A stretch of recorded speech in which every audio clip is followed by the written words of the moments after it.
iwewe ka asi iwewe so handizi heart surgeon, asi pari zvino ndakabatira hana maoko.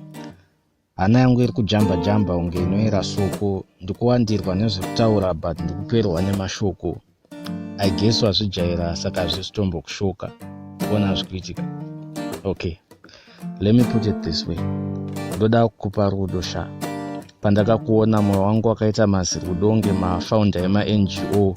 Ndokuradza rudo rwemafilimu. Anyways, movie racho rinotanga takabatana maoko kunge zvanhu zvepalogo reUnicef. Tiri 2 paine zilight rakaita beam patiri. Ipapo ndendisingacheukewa naEma newe usacheukewa naMusasa. Kuona zvikuitika. Don't even think about your exes. Aingove matemo. But moyo muti pavakatema wako wakamera zvakare pandiri. Don't think about your exes. Aingove matemo. But ngavasakutemesa musoro. You don't need your exes because vote yega yakakosha ndeyangu. Ndakakuvhotera ukatowina election ndiwo akutonga moyo wangu. Kuona zvikuitika. Ndikufila unge sniper ari pamusoro peskyscraper akakunongedza nerimwe zibvudzi rekureba. Nduzama ngokudza kuti I want to take you out. Toenda kumafura mhepo. Tiri 2 handidi kuenda ndirwana. I can't breathe without you sha.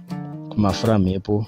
On the 7th day of the week ndakaresta maarms ako. Hazvindinetsi cause ndagara ndiri musavada. I can picture pavalentine takamecha red newhite unge mamoms ekumethodist nesunday. Kuona zvikuitika. I can see chero paunoposta mapics paFacebook nepaInsta. Comment section inenge yakazara mayouth unge maalbum launch achibaba. But I know zvangu kuti haudyiwe nemaghetto youths zvokumhanya. Uri gem, havakuafodi. Vamwe asili enough to think vanokuhwina nemahonda fit. Kutoita senge ndo vakatanga kuita mota unge munhu akagadzira Ford. Iwo uri bhiza. Une horsepower kunge mota dzaifamba naJinimbi. But even brain power iripo, I can see uri genius too. Vakavachukutsvaga nongoti muchamuwana.